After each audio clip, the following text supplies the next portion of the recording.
കേസുകളിലും വിവാദങ്ങളിലും അകപ്പെടുന്ന ഉദ്യോഗസ്ഥരുണ്ട്. വാർത്തകൾ സജീവമായി നിൽക്കുമ്പോൾ പേരിന് മാത്രം നടപടി എന്തെങ്കിലും സ്വീകരിക്കും. എല്ലാം കെട്ടടങ്ങുമ്പോൾ പിൻവലിക്കുകയും ചെയ്യും. അത്തരമൊരു സംഭവമാണിത്. വാളയാർ കുട്ടികളെ മോശം പറഞ്ഞ പോലീസ് ഉദ്യോഗസ്ഥൻ സോജനാണ് കഥാനായകൻ. സോജന് IPS കൊടുക്കാനാണ് തീരുമാനം. ഈ വിഷയത്തിൽ കോടതി ഇടപെട്ടിരിക്കുന്നു. IPS നൽകിയാൽ കോടതി അലക്ഷ്യത്തിന് ഹോം സെക്രട്ടറി കോടതിയിൽ ഇരിക്കേണ്ടി വരുമെന്നാണ് ജസ്റ്റിസ് ദേവൻ രാമചന്ദ്രന്റെ മുന്നറിയിപ്പ്. വാളയാർ കേസ് അട്ടിമറിക്കുകയും കൊല്ലപ്പെട്ട പെൺകുട്ടികളെ ഹീനമായ ഭാഷയിൽ അധിക്ഷേപിക്കുകയും ചെയ്ത സോജന് IPS നൽകാനുള്ള നീക്കം കോടതി അലക്ഷ്യമാണെന്ന് കരുതേണ്ടി വരുമെന്നാണ് ഹൈക്കോടതിയുടെ നിരീക്ഷണം.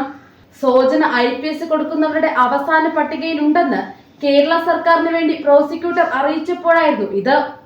കുട്ടികളെ കുറിച്ച് മോശമായി പറഞ്ഞതിൽ സോജൻ പോക്സോ കേസിൽ പ്രതിയാണെന്നും IPS കൊടുക്കരുതെന്നും ആവശ്യപ്പെട്ട് കുട്ടികളുടെ അമ്മ ഹൈക്കോടതിയെ നേരത്തെ സമീപിച്ചിരുന്നു. അമ്മയെ കേട്ട ശേഷം മാത്രമേ സർക്കാർ ഇക്കാര്യത്തിലൊരു തീരുമാനമെടുക്കാൻ പാടുള്ളൂ എന്നാണ് ജസ്റ്റിസ് ദേവൻ രാമചന്ദ്രൻ ഉത്തരവിട്ടിരുന്നത്.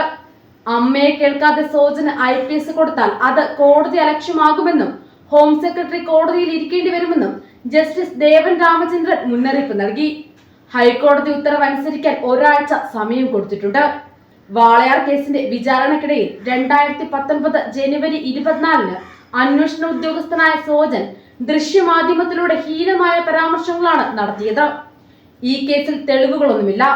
ഈ കുട്ടികൾ സമ്മതിച്ചിട്ടാണ് അവരെ പീഡിപ്പിച്ചത്. കുട്ടികൾക്കിത് ഇഷ്ടമായിരുന്നു.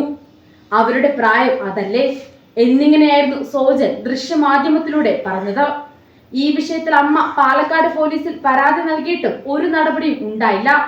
തുടർന്നാണ് പാലക്കാട് പോക്സോ കോടതിയിൽ സ്വകാര്യ ക്രിമിനൽ പരാതി നൽകിയത്. പരാതിയിൽ 3 സാക്ഷികളെ വിസ്തരിക്കുകയും പ്രഥമ ദൃഷ്ട്യാ പോക്സോ നിയമത്തിലെ വകുപ്പുകൾ അനുസരിച്ചുള്ള കേസ് നിലനിൽക്കുന്നതാണെന്നും കോടതി വിധിച്ചു. സോജനെതിരെ ക്രിമിനൽ കേസെടുത്ത് വിചാരണ നടത്തണമെന്നാണ് ഉത്തരവിൽ പറയുന്നത്.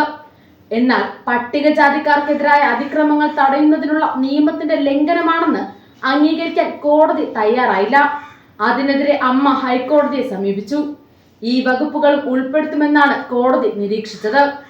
സോജന് IPS നൽകുന്നതിന് സ്വഭാവദാഢ്യ സാക്ഷ്യപത്രം നൽകാനുള്ള സംസ്ഥാന സർക്കാരിന്റെ നീക്കത്തിനെതിരെ അമ്മ ഹൈക്കോടതിയിൽ ഹർജി നൽകിയിരുന്നു.